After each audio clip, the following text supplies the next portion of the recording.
उत्कल कलाकार एकाडेमी पक्षर आलोचना चक्र अनुष्ठित। उत्कल कलाकार एकाडेमी ओडिशा आनुकूल्य कटक जिला शाखा तरफ खाननगर शिव मंदिर प्रांगण में एक आलोचना चक्र अनुष्ठित हो जाइछि। नाटककार अभय कुमार दास पौरोहित्य अनुष्ठित यह आलोचना चक्र को एकाडेमी राज्यस्तरीय अध्यक्ष तथा विशिष्ट समाजसेवी श्रीजुक्त शशधर पंडा उद्घाटन करथिला बेले सुश्री अंशु त्रिपाठी मुख्य अतिथि, श्रीमती लक्ष्मी राउत मुख्य वक्ता, एडवोकेट श्रीमती पद्मावती नायक और एडवोकेट श्रीजुक्त हिमांशु शेखर पंडा यथाक्रमे सम्मानित अतिथि भाव जोग देइथिले। श्री सुशांत कुमार परिडा अतिथि परिचय प्रदान और श्रीमती कृष्णा कुमारी साहू प्रारंभिक भाषण प्रदान करिथिबा बेले डॉक्टर रजनीकांत पाणी धन्यवाद अर्पण करथिले। एथिरे संघर कर्मकर्ता चयन सह सांगठनिक व्यापार बाबद विशद आलोचना होइतिला। असुविधा समय यह संघ कलाकार पाखरे पहुंची समस्यार समाधान सह सरकार पाखरे पहुंचाइबा पई संकल्प नेइछि बोली अध्यक्ष श्रीजुक्त पंडा कहिथिले। अन्यमानक मध्यरे सुश्री जयश्री शतपथी, श्रीमती लिली महांती, कुनी महला, जगदीश दरुआ, प्रभात राउतराय, संजीव नायक, रमाकांत जेना इत्यादि जोग देइथिले।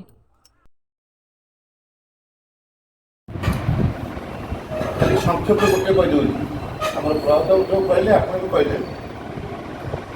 ये राज्य कमिटी अच्छी दुईटा तीन जिला गले ये कटक जिलार आज प्रस्तुति बैठक ये आगे कहते जेहेतु कि कटकटा ओडार मुख्य ऐतिहासिक सहर गोटे ये सब कलाकार जोड़ आप जोटा कहले सब कलाकार जोड़ापी राज्य कमिटी डिसीजन नहीं प्रत्येक जिलार कमिटी हो प्रत्येक जिलार जो 20-25 जन एक्जिक्यूटिव रे से प्रत्येक जिला ब्लॉक पंचायत गाँव जो मैंने रही लोकायित भाव में आने जिले में जोड़े ये 30टा जिला जो सर राज्य कमिटी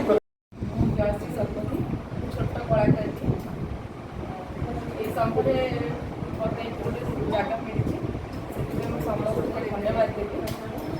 एथि समग्र आज एकाठी होबार एकमात्र कारण हूँ कलाकार कलाकार मानक आम कि ए प्रोफेशन में बहुत प्रकार कलाकार अच्छा छोट टू बड़ पर्यटन किसी अच्छा सठिक कौन कहते कौन सी सुविधा से मिल पारे माने बहुत असुविधा भर भी बहुत कलाकार गति कर लड़ाई कि ना असुविधा सुविधा ठिया हाँपाई कि पंडा शिक्षाविद समाजसेवी आई उत्कल कलाकार संघर अध्यक्ष एकाडेमी अध्यक्ष भुवनेश्वर आज आमर उत्कल कलाकार एकाडेमी ओडिशा जो गठन कराई आमर विभिन्न जिला गठन कराऊँच बरहमपुर सरी जाजपुर सरी निकट में सुंदरगढ़ हम तब जगतसिंहपुर हम जेहेतु कि कटक गोटे ऐतिहासिक सहर ओडिशार पवित्र स्थान आज एक पंचायत राज दिवस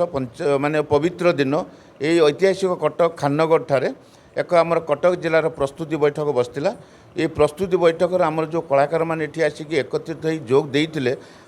बड़ा आश्चर्य प्रकार भावुली 5-10 जन खंड हे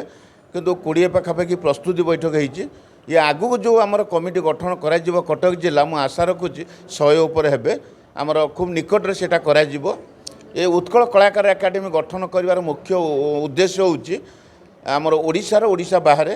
कौन से कलाकार जो असुविधार थी माने असुविधा माने कौन ता परिवार कई असुविधा थी सी भी असुविधा थी पाखे उत्कल कलाकार एकाडेमी पहुँचब यथा सहयोग कर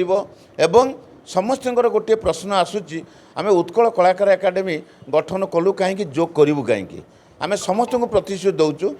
30टा जिला गठन कर सारा पर राज्य सरकार को आम दाबीपत्र देवु प्रत्येक कलाकार केमी भत्ता पाइपर एवं प्रत्येक कलाकार केमी इंश्योरेंस पाइपर प्रत्येक कलाकार केमी मेडिकल सुविधा पाइपर एगुड़िक दाबीपत्र देवु 30टा जिला सरला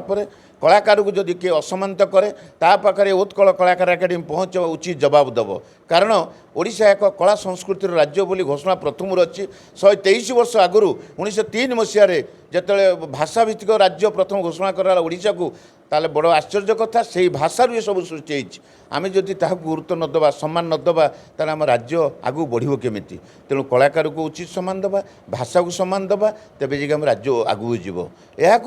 लक्ष्य करी ये उत्कल कला एकाडेमी गठन कराई। ये निश्चित भाव में जगन्नाथ आशीर्वाद रहिले समस्त जदि आशीर्वाद निश्चित दिन शीर्ष स्थान में पहुँचो। ये अनुष्ठान को ये उत्कल कला एकाडेमी को प्रत्येक जगार पहुँचापी घरे घरे पहुँचापी लोकायत प्रत्येक को आने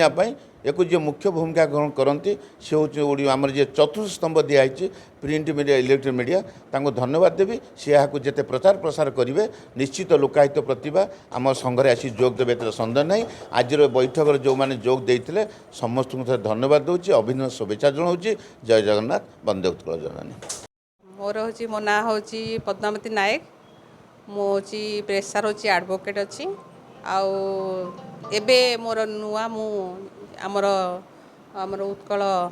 संगठन आम एकाडेमी जड़ित हेली एवं एबे आम चाहूँ जे कि जमीती आमर ये संगठनटा जमी आगु को बहुत आगु को आमर माने जोटा कि आमर कटक जिले में जोटा कि आमर ना से आम कटक जिले भी जमी कमिटा जमी गोटे गठन करूँ से आजिकार आमर ड्यूटी आम ये बसिकी मीटिंग आम गोटे कर छोट मीटिंग रखीचु आम जोटा कि एथर किसी आलोचना बेसीस भाव में हो पारिनी आगु को बड़ बड़ मीटिंग कले आम से समस्ते से बसिकी मिसिकी जहाँ भी हेले गोटे डिसीजन नेबु जे किए कौन कौ पद्धति नहीं कि कामटा करके बढ़ेकी आगु को जीवु बोली। तेणु आमर जेहेतु कटक एरिया जोटा कि आमर संगठन जोटा कि आमर माने कहवा कला संस्कृतिर बेस पॉइंट जोटा कि बेस पॉइंट आमर बेस आम ना आमर आम ये बेस आम तैयारी करूँ तो बेस तैयारी कर आम आगू बढ़ू से आमर सहयोग आमर एति आमर भाई बंधु मैंने एति जड़ित होती आम चाहूँ आउ गोटे आगू को आउ गोटे मीटिंग जमी आउ टे संगठन आम लोक जड़ित हेले आम आगू को बढ़ापे आउ कौन डिसीजन नहीं पारू से आमर भाई अच्छा तेणु आउ सब भौणी मैंने सब अच्छा तेणु समस्त सहयोग करे आशा एवं मुझे अच्छी मुझे जड़ित अच्छी माने से मोर भी इच्छा मु आगू कौन करी बोली कि सहयोग जी मोर माध्यम जी हो पारे मुझे करी बोली मोर आशा। मोर अनेक अनेक हृदय शुभेच्छा एवं शुभकामना। उत्कल कलाकार एकाडेमी कटक ओडिशा आज दिन में आज हूँ 31 तारीख 31/7/31/8/2025 आज दिन में आमर कलाकार एकाडेमी कटक ओडिशा संगठन करागला। यार मुख्य आभिमुख्य होउची ओडिशार कोण अनुकोण रे बा आमर जो जिला स्तरीय कोण अनुकोण रे आमर दुष्ट निष्पेषित अवहेलित कलाकार मानक पई स्वास्थ्यगत समस्या आर्थिक समस्या एवं तांकर विभिन्न प्रकार समस्या को बुझियापी आम ये कलाकार संघ एकाडेमी निश्चित भाव में माने प्रतिश्रुतिबद्ध। आर मुख्य उपदेष्टा हेले श्रीजुक्त कैलाश चंद्र नायक जे कि तांकर राज्य संघ हिसाब से सी आमको जिला भाव में दायित्व देइथिबारु तांको अनेक अनेक हृदय हार्दिक अभिनंदन एवं शुभेच्छा। आम चाहूँ जे यही दुष्ट कलाकार संघर केमिति तार उपकार हो पार एवं समस्त कलाकार माने केमिति उपकार पाई परिबे यह ही ओडिशा कलाकार केन्द्र मूल लक्ष्य। मुझे बेसी किसी कहूनी विशेष धन्यवाद देवी आप प्रिंट मीडिया इलेक्ट्रिक मीडिया को एति कहीं मोर वक्तव्य शेष करुच्ची। जय हिंद जय जगन्नाथ। कटकरू रजत कुमार महांती का रिपोर्ट सत्य समाचार।